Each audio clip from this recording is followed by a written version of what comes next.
Welcome to the party. I'm Sam Ekstrom of Locked On Sports Minnesota, and it might be a party for many of you. The Vikings are out on Aaron Rodgers. They are in on J.J. McCarthy. The news breaking this morning. It seems like we have resolution. It's our KARE 11 version of the Minnesota football party on this Wednesday morning. You'll meet everybody in just a second. Want to remind folks that we're brought to you today by Game Time. Download the Game Time app, create an account, use code LOCKEDONNFL for $20 off your first purchase. Not only do we talk Rodgers and McCarthy this morning, our favorite free agents of the second wave of signings for the Vikings, we get back into the Ja'Marr Chase versus Justin Jefferson debate that Ron and I started yesterday, and we also forecast the Vikings' next big move. One reminder, this is all part of the Locked On Podcast Network, your team every day. For your first listen, thank you for choosing us. For your second one, check out Locked On Vikings. Find our audio on the Locked On Vikings podcast feed. Let's meet today's crew. Let's go around the horn, starting with Julia. Hi, guys. I'm Julia Daniels, sports reporter at KARE 11. And with this Aaron Rodgers stuff, these reporters have got to stop being pawns in his little game. You can do it for anyone else. Stop doing it for this guy.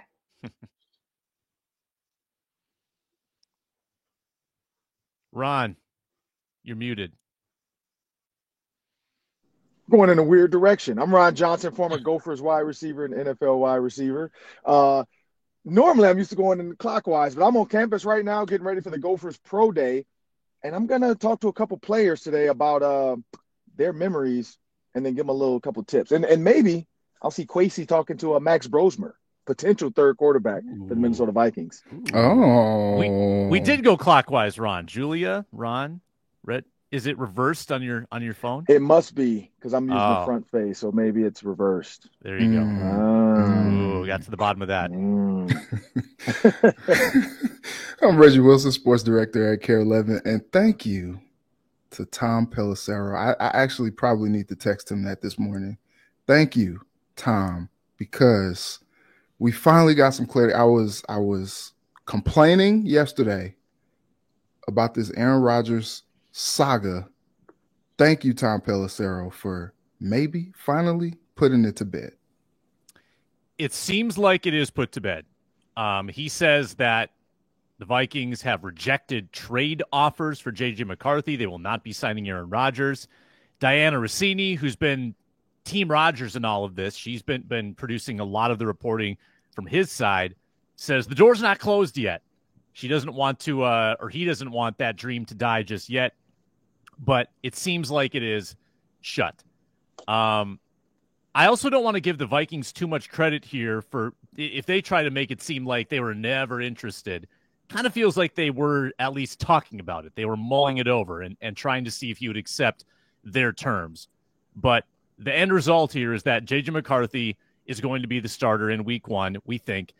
And that's exactly how it should have played out. If the Vikings had gotten to this point and signed Aaron Rodgers, I think it would have been like running 25 miles of a marathon and then getting to the 26th mile and then slipping on a banana peel. Like, they ran this great race. They signed all these guys in free agency. They have the roster in the perfect spot. And then to go and sign Aaron Rodgers, I think would have been a tremendous mishap. Julia, the news broke like an hour ago. What was your first reaction to this morning's breaking news from Tom? I think Vikings fans should be excited about this.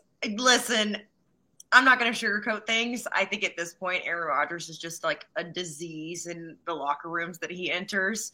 I think that they have dodged a huge bullet if they were even actually considering him in this situation. I think JJ also, we talked about this in the sports office. I just don't know if we could handle like the JJ McCarthy, Aaron Rodgers duo of those personalities. I also just don't want Aaron Rodgers contaminating JJ McCarthy. You know, like, we just don't need that. I think it's time for him to hang it up. I think this is what we've been talking about for weeks, and something that I was certainly hoping for. You know, I'm not a Vikings fan, but I, look forward to seeing them just bank on a franchise quarterback. Let's get this guy in here. Let's develop him. Let's turn him into the face of the franchise. I think that is a great idea. I think that it's the right choice. And I think that I feel bad for any team that does sign Aaron Rodgers, unfortunately. I feel bad for them at this point because we've seen it doesn't – I mean, they tried to build something around him with the Jets, and look at how that turned out. I just think it's time for the guy to hang it up. Yeah, Ron, I got to ask you this. What do you think the final straw was for the Vikings to come out and let it slip, basically, or make it known that they're going forward with J.J. McCarthy? What was the final straw for them? Was it them talking about the culture fit? Was it Aaron Rodgers not taking the deal that they may have wanted to offer him? What do you think caused this news to be broken today? Well, so the tricky word is as of now. So I'm gonna say, like, as of now, the feeling is they want J.J. McCarthy to know you are QB1 right now. Like, our thoughts. But you have to think about the second surgery, the lost weight, because, we can't deny that he lost some weight, through not being able to be on the field, do the regular lifting, do the stuff. A full meniscus repair put him out for a year, so he hasn't touched the field. He hasn't been able to run. He hasn't been able to do things. So I think there's a little bit of both sides of this, of where are you at physically, where are you at health-wise, and then where are we as a team? And I don't think it's that they're out on Aaron Rodgers. I just think that they don't want to trade J.J. McCarthy. So I think they want people to know that we're not trading J.J. McCarthy. We want J.J. McCarthy. If we somehow magically get Aaron Rodgers, J.J. McCarthy is still our guy, maybe a year deferred, because whatever with his physical, when it's time to, evaluate his knee, how's his body, how's his weight. The other thing I will say, though, and I agree with Julie on this, the Aaron Rodgers thing, part of it is, what do you want your quarterback to learn from? Do you want him to be a ayahuasca taking butthole to people, or do you want him to be a great guy in the community? And so when you look at, again, I go back to Jameis Winston, I go back to Marcus Mariota. Jameis Winston has had issues since college, and his only issue was he thought he could get free crab, and NIL wasn't a thing yet. If you fast forward Jameis Winston's issue at that Piggly Wiggly, it was just getting free crab for giving out a jersey or something like that. But I guarantee it changed to like, I didn't know he couldn't do that. So whatever it was, even go back to Ohio State when those guys did it with Terrell Pryor. They got tattoos for jerseys, and that was illegal, and they got in trouble. So, look at the NIL scope now. So I think the culture of what they want J.J. McCarthy to learn from would be a guy like, Marcus Mariota was an Uncommon Award winner with Tony Dungy. So one, he comes with a ton of culture. He comes with a ton of, like, this is a great guy. And I think the Minnesota Vikings are looking for a great guy to go alongside of J.J. McCarthy. I don't know if Aaron Rodgers at this stage in his career is a good fit, because the problem with Aaron Rodgers is the minute it goes bad, he hasn't been a team player. Like, he's been a sit on the bench, whine about it, cry about it, point fingers. And I don't think the Minnesota Vikings are too excited about that right now. Reg. Yeah, I agree. But also, sorry, Ron, Mariota signed back with the Commanders. Oh, yeah. So that's not a thing. Jameis Winston's still out there, though, right? Jameis is still He out is. there? Okay. He is. We still got Jameis. He left his Giants interview or his visit, and nothing materialized. So I think are you everybody's surprised? still Those waiting Giants on. are not a great idea for anybody. Like, I don't think they know what they want to do. But Malik Neighbors is there. That's he's good. really good. But again, he needs to go. Malik Neighbors needs to find a new team. I'm sorry. Yeah. So this whole Rodgers saga, it just never made sense to me. I just think the whole thing with him coming to Minnesota just never really made any type of, like, logical sense, considering who we know Kevin O'Connell to be.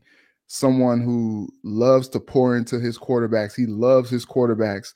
And I always said this, if Rodgers got in the huddle, called the play that Kevin O'Connell wanted, and then got to the line and was just like, you know what, let's run my play. Justin, run that back shoulder fade. I'll hit you, whether you're covered or not, it's coming back shoulder. I could just see, like, Kevin O'Connell just being like, what is this dude doing? Like, it's one thing if he was going to come in and be receptive to coaching, but, Rodgers kind of does what Rodgers does, and he does what he wants. And there's just the circus that comes with it.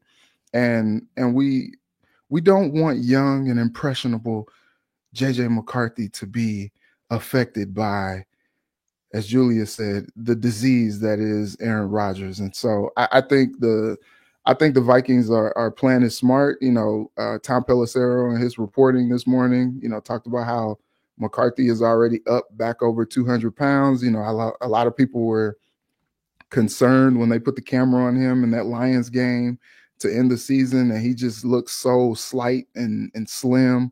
And so, he's working out again. And I think it's interesting, though, because even with the reporting from Pelissero, Diana Rossini is like, well, look, the Vikings are not in or out on Rodgers. They just want to see how things go in the spring with JJ. And you know what? Thinking about that, I think that's fair. You got a guy who you really haven't seen play any meaningful football, and he hasn't really touched the field to play football since that preseason game where so many people saw so much promise. And we've seen so much discourse, even Chase Daniel yesterday, all love and respect to my good Mizzou brethren, but him talking about how he's talking to all these people in the building, and JJ McCarthy wasn't even close last year, and it's like, where did that even come from? Who are you even talking to? Because we never even really got to the point for JJ and Darnold to really be in a quarterback competition because the knee injury happened so soon into the preseason. And so all of that, I think, was just exhausting, all the discourse. I was tired of it. So I'm thankful that Pelissero kind of put some of it to bed, at least for the time being. I do think that it makes sense that they probably want to see what JJ McCarthy is going to look like when they start, the voluntary workouts this spring. But I think, bringing in a guy like, again, my Mizzou brethren, Drew Lock, bring it in. I think that makes a lot of sense.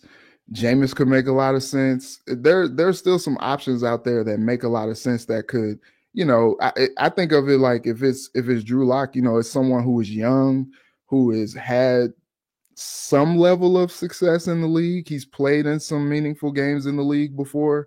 And so he could be someone who could come in and push JJ and be a little bit of a mentor and still kind of be a little bit of competition as well. And, we've seen what Kevin O'Connell can do with quarterbacks. I think that would be a good landing spot for Drew as well. So he's still out there. So I'm looking forward to seeing how this thing develops. But you look at all the moves that the Vikings have made so far this offseason. We finally get a chance to talk to some of the players today, some tomorrow. And you think that they kind of set the thing up for a rookie quarterback to come in there and not have to do too much. You got Jordan Mason, a bruiser, to go along with Aaron Jones. So you can get the run game going a little bit, kind of like what he had at Michigan. And you don't ask the young quarterback to do so much. All these moves just kind of set up for putting a young quarterback in there, get his legs a little bit until he can kind of take off. Yeah. And for the Vikings to officially put this thing to bed, they still got to sign a backup quarterback. They still have to bring someone else in because I think Aaron Rodgers now is probably going to play the waiting game. I think that if he wants to play again this year, I would suspect he will wait until a team that is very quarterback needy gives him a call. There's inevitably going to be a quarterback that goes down. Maybe Aaron Rodgers wants to wait like Favre, at this stage of his career until August, and he won't have to compete in those off-season practices, and he won't have to report to training camp in late July. He might draw this out. Vikings can't draw it out. Vikings need to make a decision on their backup, and I think that's the final item that needs to get checked for this to really disappear, because Ron pointed it out. Tom's wording was, as of now, the Vikings are not moving forward with Aaron Rodgers talks. Diana Rossini has doubled down. She's saying the Vikings are basically tabling the conversations. They're not in or out on Rodgers. And it is a little bit hard to get finality from that kind of verbiage. But for now, JJ McCarthy is the QB1. And like Reggie said, the free agents talk today. And I wonder if that will open up a possibility of Kwesi and KOC speaking as well. I don't know if that's been reported by the Vikings, but it'd be good to hear from the decision makers at some point. at some point. Yeah. Hey, something. No guidance on when Kwesi is going to be available, but they said in the coming weeks was the wording last week. So you know what I was thinking about whenever you guys were talking about how JJ needs to put on weight? He needs to talk to Julius Randle about that. Yeah, get on the Julius Randle diet for the bulk up. I keep talking about how the guy looks like crazy compared to before he got injured. Yeah, Julius is a force. I need that kind of physicality from JJ McCarthy. Yeah, we need that. We need the diet plan, the workout plan, the recovery plan. We need it all. We don't need the crazy jump shots from JJ, but not necessary. No, do not turn the ball over, JJ McCarthy, at the rate that Julius Randle can turn the ball over, because he can be a turnover machine.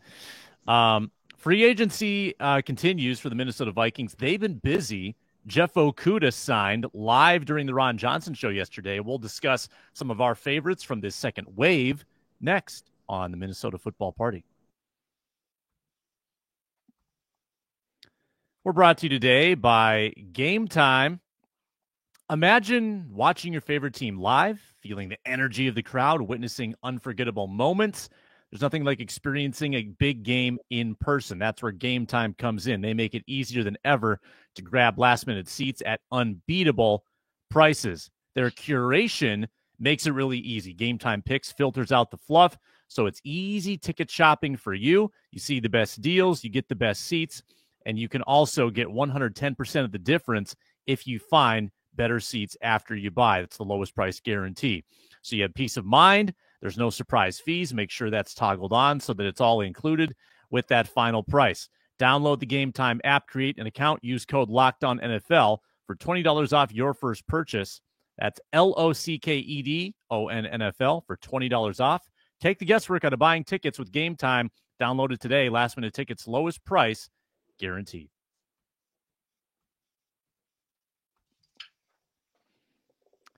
All right, second wave of free agency. This is the second week of free agency. We've seen the Vikings add Jeff Okudah yesterday, former Viking Eric Wilson.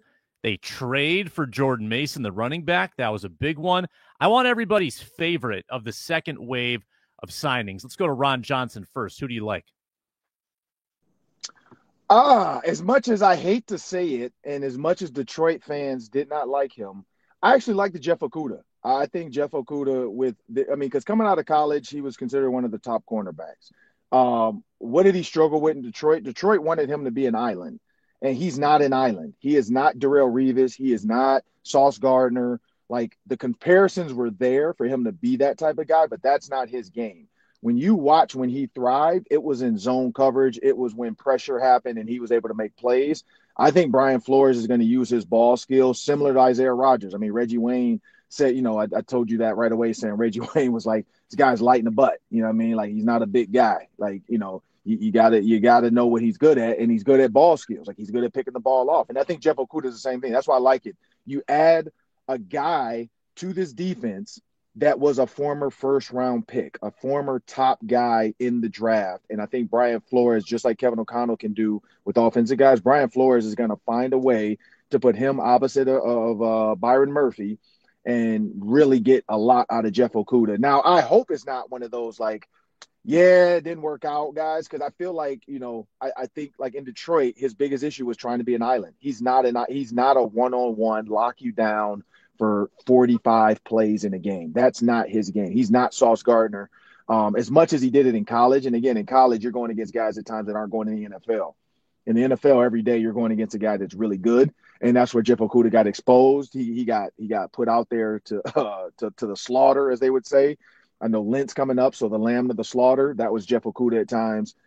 He had to learn, but he got baptized by fire in the NFL. And I think Brian Flores is going to be able to take that clay, mold it, and then put him with a group of corners and DBs and Harrison Smith, guys that are really going to be in his corner.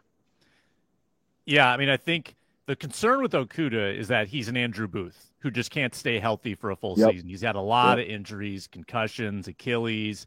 I think a hip was the latest thing last year. But if you look at when he's had a chance in Atlanta 2023, there's something there.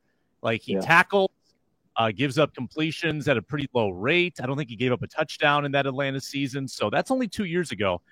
Not completely out on Jeff Okudah by any means. Julia, what are your thoughts? Well, I will say Reggie made a great point on our Care 11 Sports Plus show last week where we were talking about how like TCO has the best of the best when it comes to trainers. So I feel like Vikings fans have maybe a little less concern. I mean, obviously guys get hurt, right? You can't do anything about that. But he's coming to a place where they got some pretty good trainers and doctors. So because they got a lot of guys that they bought in that are previously hurt guys. Yeah, I know. Yeah. My favorite has got to be Jordan Mason, probably. I think we're talking about who are they going to pair with Aaron Jones, and I think this is one of the best case scenarios for that. Jordan Mason really stepped up last year when Christian McCaffrey got hurt. Those are huge shoes to fill, right? I think the 49ers are going to really regret letting that guy go because I don't trust that Christian McCaffrey is going to stay healthy for the whole season again. And I think Jordan Mason, he's explosive. They've obviously built up their trenches here, so he's going to have some more opportunity. I feel like this will be the best run game we'll have seen from Kevin O'Connell since he's taken over as head coach. But I think that you just can't ask for much more. And he's also like a young guy too. So I'm sorry, I'm not trying to bring up age again because Aaron Jones is not old, but right, like he's having a hard time staying healthy. I think that this is a great guy to have behind Aaron Jones. I think I honestly couldn't think of someone better necessarily to have in your running back room. Yeah. I think he hit the scene last year hard. Yeah. He came out hard and like really, and the Minnesota Vikings are going to train him to not let the media know if somebody's hurt too soon. Yeah. Exactly. I just think that this is like, I mean, an A+ pickup for the Vikings. I'm excited to see what Jordan Mason can do, especially with how they've beefed up this offense too this year. So I think that that's got to be my number one. Yeah, hey, Jordan Mason, if you're watching this, man, just come to our show, man. We're nice. We're not going to ever give you anything. Yeah, we're not going to ever put anything out there, man. Like if you know that Aaron Jones got a little bit of a hamstring this week and you're starting, we will not tell anybody that you knew you were going to be the starter on Monday, just in case. Just saying. Yeah, if I'm San Francisco, if I'm a fan of the 49ers, and I have a buddy who's a big Niners fan, and he texted me, WTF, when this happened, like, what are you doing? Your number one back is hurt a lot. Yeah. Christian McCaffrey's hurt a lot. You need a quality backup. He's young. He's good. And you probably could have extended him for about the same money that the Vikings did, which was not that much money. They were not willing to spend that, though. I don't think the 49ers were willing to spend it. Are they that star? Maybe it's a cap space thing. I feel like they've got a number of other bigger salaries that they could shed instead of trading a good young talent. But hey, I'm not who's their GM? John Lynch. I'm not John Lynch. I can't think at that level, apparently. Reggie, who's your favorite? Yeah, I think from San Francisco's perspective, they have been known to get the most out of running backs and just kind of let them go. Like, they had Raheem Mostert doing work as well. And then he goes to, Miami and he's playing well there as well. So I think in their minds, they're like, oh, okay, we developed a running back. We can develop another. And so I do think it's interesting, though, that, Kevin O'Connell's like, you know what? My guy Kyle, man, he's got some people. Let me look and see what we can do. We got Sam Darnold from him. Now we'll get Jordan Mason from him. I think that's my biggest one. Like, how could it not be? Last season, very, very low volume for the amount of yardage that he had. 153 carries, 789 yards, and 3 touchdowns. 5.2 yards a carry. Now, he did have 3 fumbles last year. Have to work on that. But I do like what I saw. And I think, there was no greater point that he could have made than the game against the Vikings last year, where he was just running through people and hitting the lane and doing his thing. I don't think that we've seen a running back like that in Minnesota in a while. And so I think, it it makes a nice 1-2 punch with like an agile, Flash with Aaron Jones. Mason is thunder, if you will. So I just think that is a good that's a good balance there. And then, we'll see what they do with Ty Chandler as far as like maybe him having a change of pace, at some point. But it's interesting because we haven't seen the Vikings really have that running back that, every time he touches the ball, you're like, uh-oh, he could take it to the house. Like, we saw that in Dalvin Cook, but, Aaron Jones is not necessarily a guy that can do that, even though he can. And Jordan Mason is more of a bruiser. And so when I look at Jordan Mason, I see a guy who can get you 3, 4, 5 yards after contact on a carry. And so I think that's something that you talk about. Kevin O'Connell loves to talk about the weighty downs. I would say that, he would be someone that could help not have those weighty downs for JJ McCarthy and make things a little bit easier on him. You talk about McCarthy when he's got Donovan Edwards and Blake Corum in college, and now you fast forward to the NFL, and now you got Aaron Jones and Jordan Mason. Like, I just think that is a very good combination of running backs when you're trying to ease a young quarterback into play, even after an injury as well. And so you combine that with McCarthy's running ability as well, and I think you have just a lot of athleticism on the offensive side, and you can really do some things. So I really like the Jordan Mason signing, and we'll hear from him soon. Yes. My favorite Jordan Mason stat, he had, and this is very analytical, but had the third highest rush yards over expected last year per Next Gen, but also he faced the second highest 8-man box percentage. So he was getting a lot of extra yards against heavy boxes because against San Francisco, teams load up the box, and Jordan Mason was not fazed by that. I really like that about him. I'm going to go with the most unheralded signing that no one's talking about at all, Tavierre Thomas. Now, I know he signed late last Wednesday, so this is already about a week old, but no one really talked about Thomas because they were too busy signing Hargrave and Fries and Jonathan Allen. Tavierre Thomas, there's a non-zero chance that he could be a starting cornerback on this team. Look at who he's competing with. So you got Murphy, obviously entrenched. Probably Isaiah Rodgers is your number 2 right now. Think about your number 3 in the slot. You got Thomas, who played 3 pretty full seasons with Houston before being a backup last year with Tampa. You've got Jeff Okudah, who's a total wild card injury risk. You've got Mekhi Blackmon, who's coming off an ACL. And you've got Tavierre Thomas. I think that he's certainly in that competition to be your slot cornerback. He's only 29. He tackles. In 2 or 3 seasons in Houston, he allowed a passer rating below 75. That's really good. This is not some washed-up 34-year-old cornerback, like as Julie would say, who's basically, being administered his last rites. He is fairly young. He played a lot of snaps pretty recently, and he did a really good job with the Texans. So I'm not sleeping on Tavierre Thomas as a possible third corner on this team. I think it's going to be a competition. I think that Jeff Okudah's in the mix. Blackman's in the mix. I think Thomas is in the mix as well. And, we'll throw Dwight Nudie McGlothern in there as well to compete. As of now, if they draft a corner in round 1, then that changes the equation. But that would be my sleeper in that second round of free agent signings. Yesterday, Ron and I got into the Justin Jefferson versus Ja'Marr Chase debate, which has been heating up since Ja'Marr Chase got paid. We'll revisit that next on the Minnesota Football Party after a really super fast pause.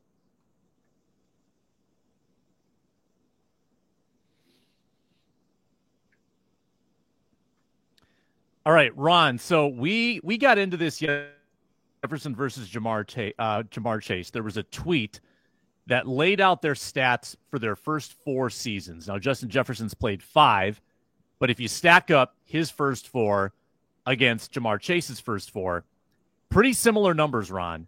Mm-hmm. Glaring difference in their touchdowns. And that was where you went with this. Ja'Marr Chase, 46 touchdowns. Justin Jefferson, 30 touchdowns in his first 4 seasons. And then in Jefferson's 5th season, I think he had 10 touchdowns last year. But have you given this any more thought, Ron? Have you done any more digging or dwelling on the Chase versus Jefferson debate? Yeah, I got to go with Ja'Marr Chase on that with the touchdowns. Like, that's the one thing that jumps out to me is put the ball in the end zone. That's what people get paid for.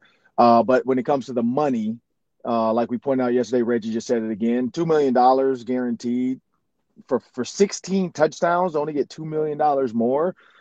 Clearly, I think the scouts, GMs, offensive coordinators, everybody knows there's more to this than just 16 touchdowns. There's more to the factors. And like you said, Sam, the amount of targets in the red zone versus completions, like what's going on there. Is Justin Jefferson getting a little bit more coverage? Ja'Marr Chase did have T. Higgins and Tyler Boyd, and he had Joe Burrow. Like, I mean, Joe Burrow, quote unquote, I mean, I think we would all say he's probably better than Kirk Cousins and better than every other quarterback Justin Jefferson has had. And so you're in a system like that is built. Zach Taylor, coming from that tree of throw the freaking ball. That's where, and again, running back Dalvin Cook was probably better than Joe Mixon at the time. So there's a lot of factors in that when you get into the red zone, when you talk about tight end usage for the Minnesota Vikings versus the tight end usage for the Bengals. But I still got to go with Ja'Marr Chase with those 46 touchdowns. Reggie Wilson. So this is tough because I think it just depends on like what you value more. Also, I think it was tough that this tweet, it was a little misleading. It had Jefferson on the left, Chase on the right, but the right stats were Justin Jefferson and the left stats. Well, and I think a lot of people kind of got duped for that if they didn't go and look. They did specifically. The words at the top though. So the name was Ja'Marr Chase and Justin Jefferson, and so the stats went with the tweet. The pictures, I think, when the person tweeted it, just clicked 2 pictures and hit send. They didn't even think about the picture. They did the words, because Sam caught that too. Because I was originally like, damn, Justin Jefferson's killing Ja'Marr Chase, and then Sam was like, wait a minute, that's not that's not right. Yeah, so it was a little misleading. All these aggregators, man, just doing stuff, but got to do it right. But anyway, I think it just depends on what you value. It's so funny because like when you think of Justin Jefferson, you think of this like long, rangy receiver, but he's only got like an inch on Ja'Marr Chase. But he's like a lanky guy. And so it depends, like, do you want a high volume guy, which Justin Jefferson is? He'll get you a first down. He'll, you can throw a contested, ball to him and he can come down with it. Or do you want a guy who you can throw a 3-yard slant to and he can take it to the house? Because I have not seen separation like Ja'Marr Chase in a very long time, where like, what did Randy Moss, if he's even, he's leaving. Like, yeah, just when Ja'Marr is like running with the ball and then all of a sudden there's an angle there and all of a sudden the angle is gone, he's running by like everybody. We saw it like in multiple games against the Chiefs. Like, that's insane. But what I will say, I saw Justin Jefferson in Buffalo, the Buffalo game. To me, that just cemented any argument, for any argument's sake, it's Justin Jefferson to me. Just because, like, when you can throw the ball up and he's just gonna one hand that thing and just bring it in, like, I haven't seen anything like that. And so I think it makes sense that people would say Ja'Marr Chase, just because he's just a more flashy guy. I think he has more burst and athleticism. But I think, for me, give me Justin Jefferson, because he's a guy you can plug into any offense, and I think he's going to do work.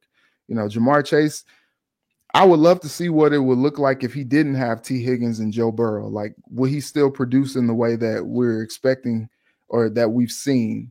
And Justin Jefferson's like, it doesn't matter who my quarterback is.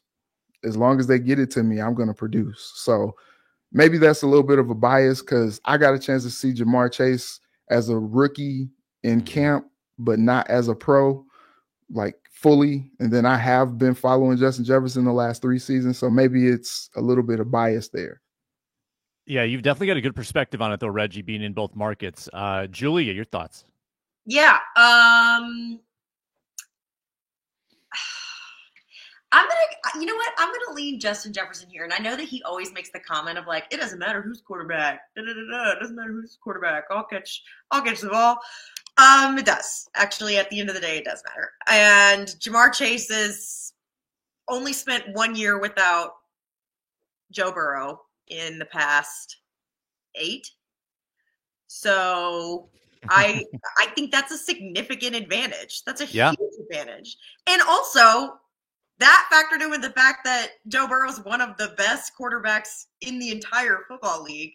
It makes a huge difference. And I think that that's like something that Justin Jefferson, Kirk, whatever, but Kirk is not anywhere near the level of Joe Burrow. Like there's no comparison there.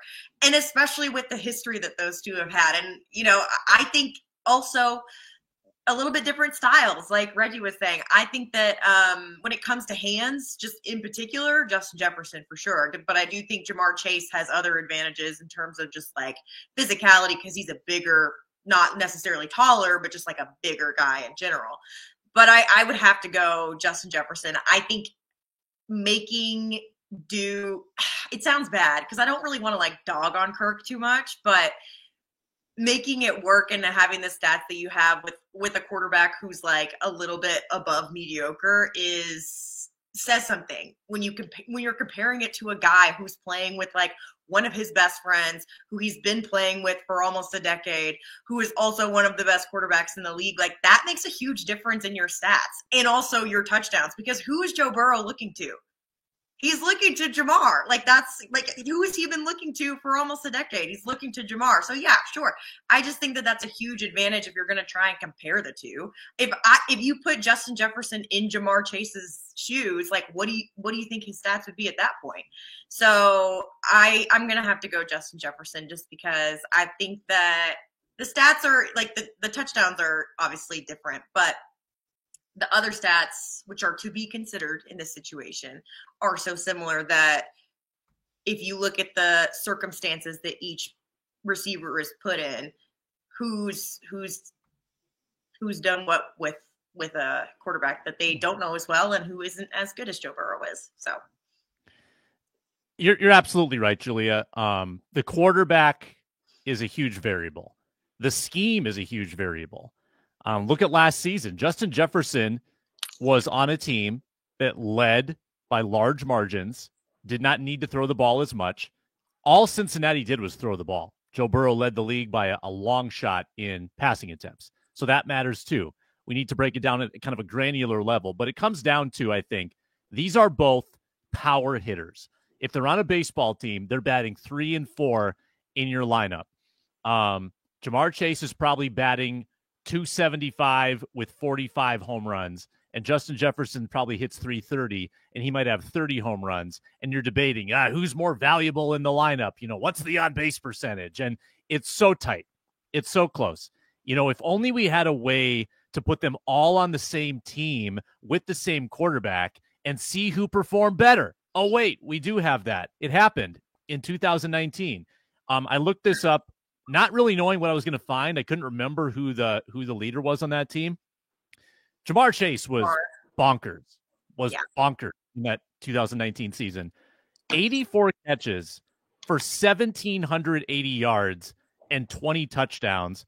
Jefferson had 27 more catches, 111 total, for much fewer or much less yardage, 1,540 yards, 18 touchdowns. Again, it's still a pretty tough comparison because you had Jefferson with the catch edge and the yardage was in favor of Chase and the touchdowns were close. Like, again, they're both ridiculous. They're both absurd. I want to know, like, what are the double team rates? Who's getting doubled at a higher rate? Is Ja'Marr Chase open more because he's not doubled as much? Is Justin Jefferson doubled more? How much penalty yardage is Justin Jefferson producing because people grab him all the time? These are the questions that could maybe help settle it for me because it is such a virtual tie in my eyes. I would also end with this. If you look at just their 17-game averages, so take out the injury season for Chase, take out the injury season for Jefferson, just look at their 17-game average. Jefferson has him by about 150 yards a year. Catches are basically identical, and Chase scores quite a few more touchdowns per season. I will also say, if we're talking about 2019, like college ball, I think that Justin Jefferson has blossomed since college. Like I was there for a ton of their games that season. And yeah, Jamar was always the one that, was always Jamar and Joe that everybody's talking about. But I do think Justin Jefferson got to the league, and that's where he really started to he was good, obviously, but I think he really blossomed when he got to the league. And so I think he's a different player than he was in college. Yeah, he was the 23rd pick, 21st pick. 20 teams passed on that dude. Yeah. Where did Chase go? 4th, 3rd? So, I mean, he was top 10 pick. No question he was going to be a star. People actually questioned whether Justin Jefferson was going to be good in this league. The Eagles took Jalen Reagor instead of him. Crazy. Final activity. What is next for the Minnesota Vikings? If not Aaron Rodgers, is there a splash, Ron Johnson, still to be made for the Vikings? What position or what player? What do you think it might be? Splash is tough. Like, they've got so much out there, and there's so many players that have already been gone. I don't know if it's a splash. I just honestly, I think the next move is who is the veteran quarterback. I think that's going to be the conversation that we all gasp at, like, oh, okay, I could see that. Like, and so I think that's the only splash left for Kevin O'Connell. Like, it's funny. Like, I keep watching all these. Like, you can tell it's Gophers Pro Day because the cars on campus right now, I know the Gophers ain't got NIL like that. So seeing all these tinted out, like, Escalades and these tricked out Jeeps and stuff. I know these are like former players coming back to check them out. I think that was either Rashad Bateman or Tyler Johnson, one of the two. And so you can see it's a lot of movement now. So they must be done with the weights and heading in for the 40-yard dash because that's what everybody wants to see. How do they run their 40? How does Ariante Ursary look doing his position drills? But the one thing I will say about that, I kind of want to go in there and just be like, hey, Kevin, if Kevin O'Connell was here, I don't know if he's here or not, him or Kwesi, but who's the quarterback you're looking at? And just see if he'll give me an answer. Like, give me 2 quarterbacks and see if he just jokes around and throws it out there.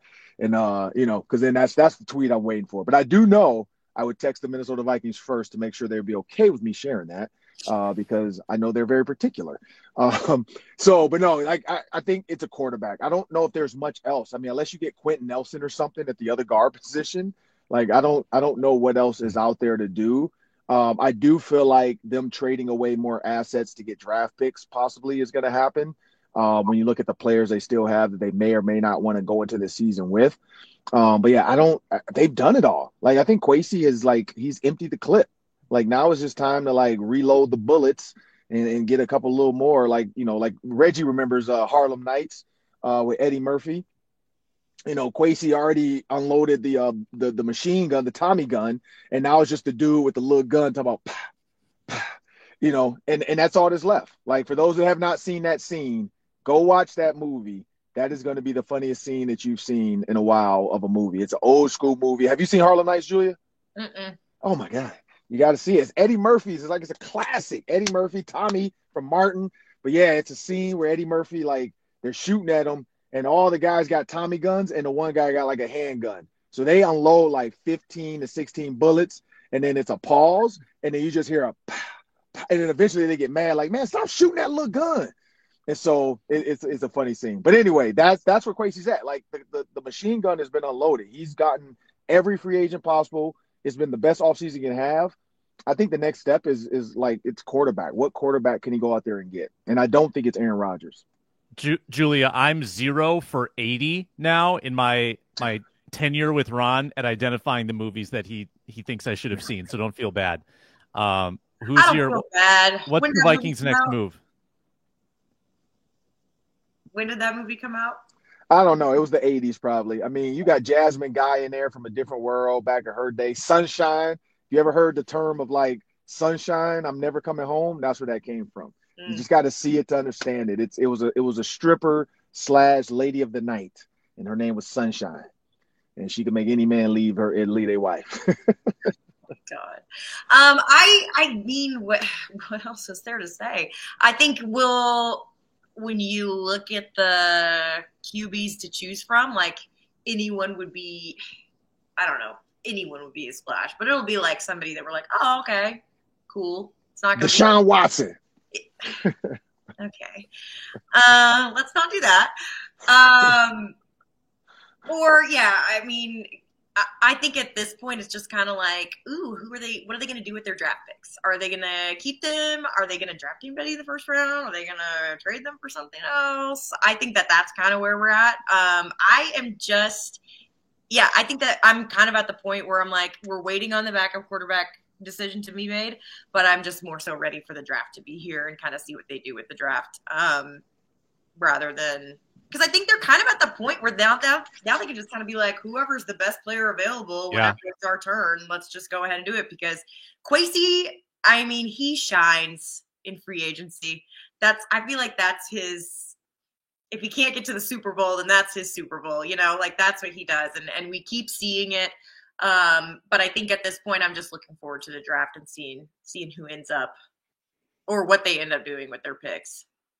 Yeah, and could they trade any more of the picks to bring someone in? I've been eyeing up Jauan Jennings. Like, if San Francisco is just going to give away good young talent, we'll take Jauan Jennings off your hands too. I know they gave up Debo, but Jauan Jennings had 1,000 yards last year when he filled in for Ayuk, who was hurt, Debo, who was hurt, and he's entering the final year of his deal.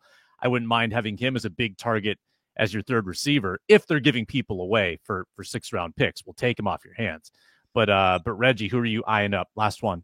Well, it's interesting because when they signed Jeff Okudah, I was like, oh, okay. All right. Because I thought maybe Asante Samuel Jr. could still be in play. I would have liked to have seen them maybe take a flyer, bring him in on a visit. Maybe he doesn't fit what Brian Flores is trying to do. But, I think that would have made a lot of sense. Here's an outside thing. So everybody's been talking about like, oh my God, like the way Kwesi has configured these deals with these players, like there's still a lot of cap room. What is he going to do? And that's why everybody too was like, oh, it could be Aaron Rodgers, bringing in a contract of that size. But I don't think that is going to be the case based on, what we heard this morning. But I think one thing that Kwesi does when he goes into the offseason or as he's in the offseason, he does kind of leave a little bit of cushion, like a just in case type of a money, just in case something happens. We saw last year he signed Stephon Gilmore late. And so, he had the flexibility and the cap space to be able to do that. And so I think, as camp goes along, sometimes injuries happen and you got to make a move. And you might have to make a move that might be expensive. And so I think he likes to have that flexibility. One thing that I do think about that could be a thing, it could be a thing. If they weren't satisfied necessarily with the quarterbacks who were, currently on the market, what if they made a deal like a 2026 4th-round pick or something for Will Levis in Tennessee? A young guy who has a big arm, who maybe Kevin could, a la like a Daniel Jones, bring in, get him into the system, work with them, and maybe see something in him that, maybe Tennessee couldn't get out of him. And maybe he's a guy that they bring in as an insurance policy just in case, things don't go well with JJ McCarthy. But that could be a thing. He seems to be kind of out in Tennessee. I think their head coach is done with them based on some of the tone and actions that we saw last season. And so that could be an option. I do remember my 2023 sources telling me that the Vikings were out on Levis in the draft, but he may have shown something in the last 2 years too, that because I think he had some good moments there in Tennessee that would indicate, maybe there is something here. Against the Vikings too. The Vikings love a good reclamation project. That's another Kwesi-ism. Ron Johnson's going to go watch the Gophers run. Julia Daniels is going to go there as well. Reggie's going to go listen to the Vikings free agents. We're going to have plenty to react to on tomorrow's Minnesota Football Party with Arif Hassan, Luke Braun, Luke Inman, and yours truly. Ron Johnson will check in as well. Thanks a lot for watching, listening, commenting, and subscribing to the Minnesota Football Party on Locked On Sports Minnesota. Thanks so much, and we'll talk to you next time.